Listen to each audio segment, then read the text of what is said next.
UFC का एक ऐसा फाइटर जिसे देखकर लगता है कि किसी ने टाइम मशीन ऑन कर दी हो और जंगिस खान के बेस्ट वॉर जनरल को मॉडर्न डे में ले आए हों, जहां यूएफसी के majority of the fighters trash talk करने की कोशिश करते हैं, टिकट्स बेचने की कोशिश करते हैं, हाईलाइट रील्स बनाने की कोशिश करते हैं, बेस्ट फिनिशेस पाने की कोशिश करते हैं। वहीं ये बंदा सिर्फ साइलेंटली बैठा रहता है, कोई ट्रैश टॉक नहीं। अरे भैया, इसके मुंह पे तुम्हें स्माइल भी बहुत रेयरली नजर आएगी। इसे टिकट बेचने के लिए बातें करनी नहीं पड़ती, इसका वायलेंस और डोमिनेशन ही इसकी हर एक फाइट को मस्ट वॉच बनाता है। इस बंदे का रिकॉर्ड है 19-0 विद 18 स्ट्रेट कॉन्जिक्यूटिव फिनिशेस। ऐसा रिकॉर्ड शायद कॉम्बैट स्पोर्ट्स में बॉक्सिंग या फिर एमएमए की शुरुआत से किसी का भी नहीं रहा है। I am talking about Shavkat Rakhmonov. Shavkat Rakhmonov.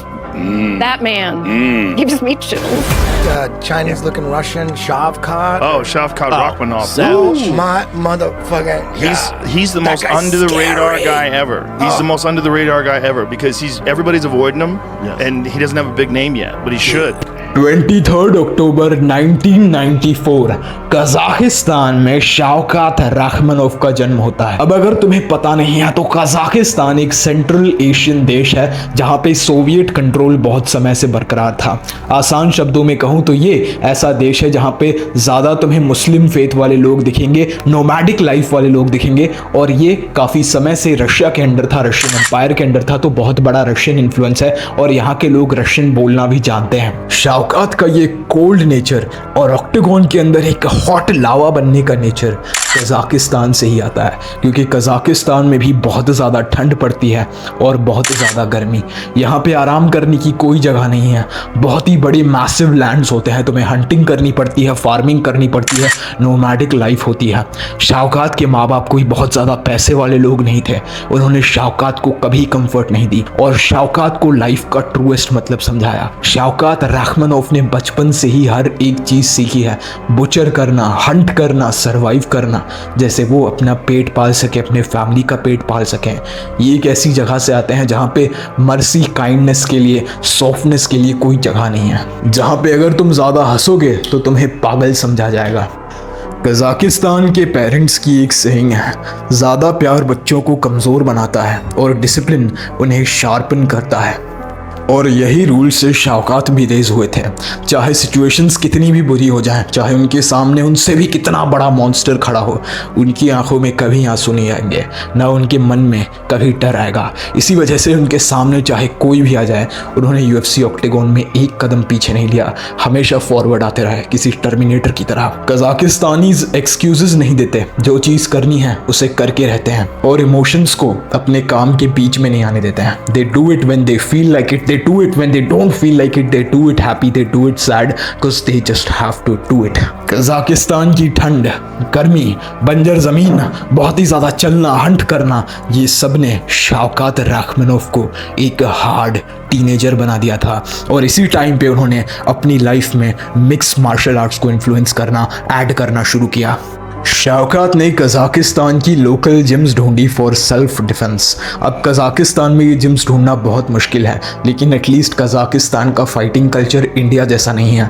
वहाँ पे काफ़ी सारी सोवियत बॉक्सिंग की और सांबो की जिम्स मिल जाती है, जहाँ पे लोग कजाक आर्मी के लिए ट्रेन करते हैं, और यहीं पे शावकात ने अपनी MMA जर्नी शुरू की।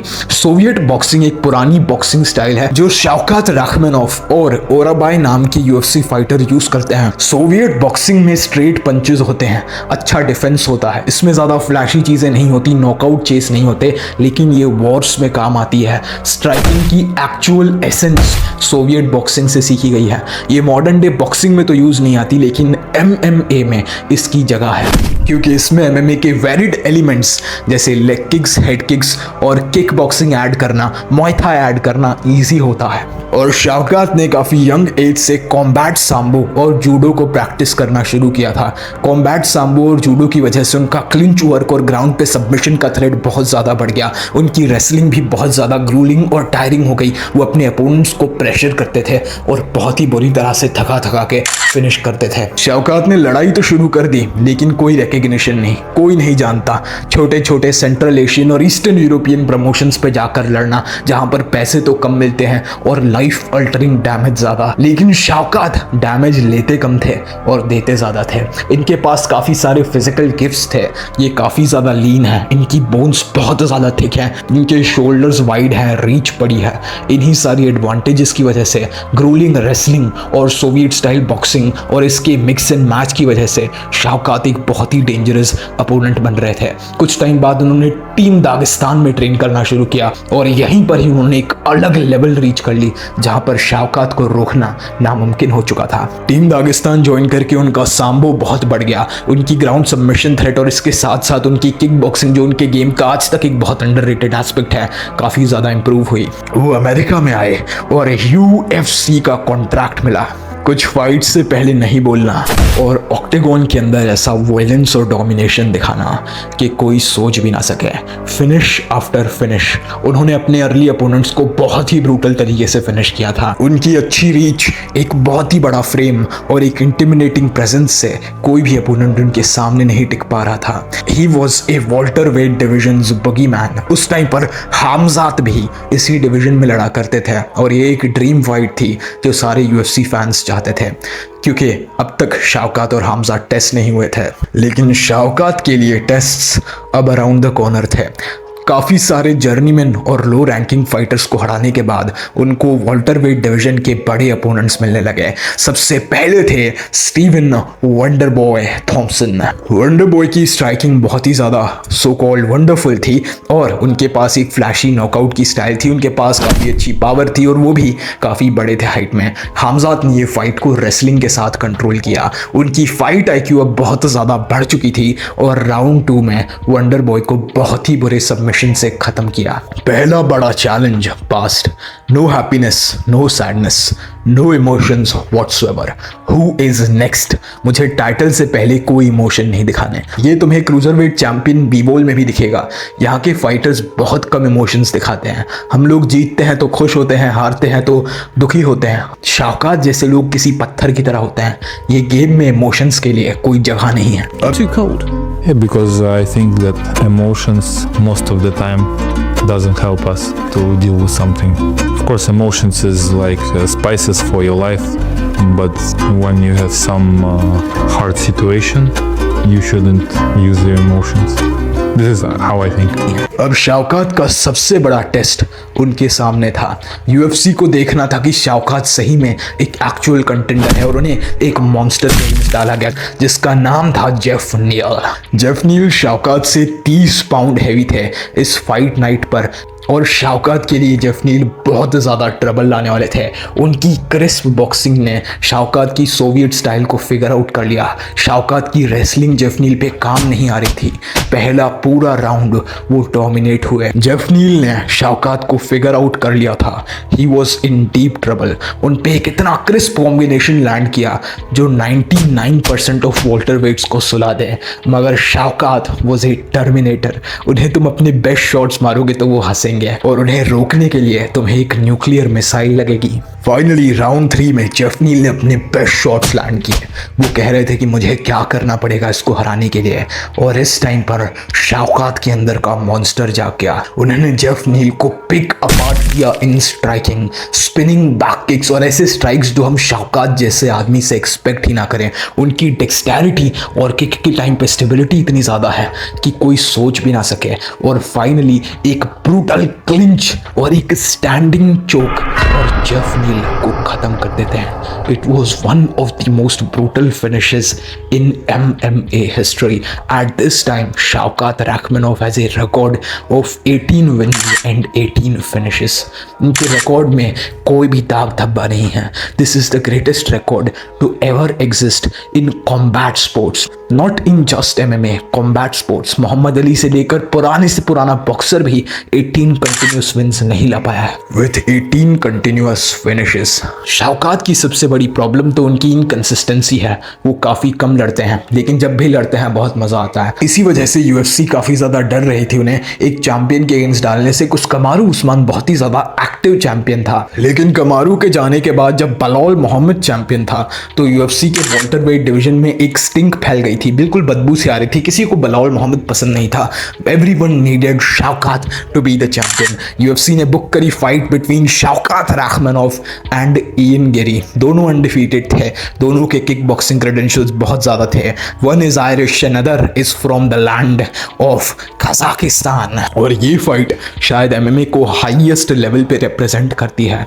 वी एक्सपेक्टेड दैट शौकात के पास एक रेसलिंग एडवांटेज होगा और इयन के पास एक स्ट्राइकिंग, मगर ये फाइट की डायनामिक्स पूरी तरह से अलग लगी।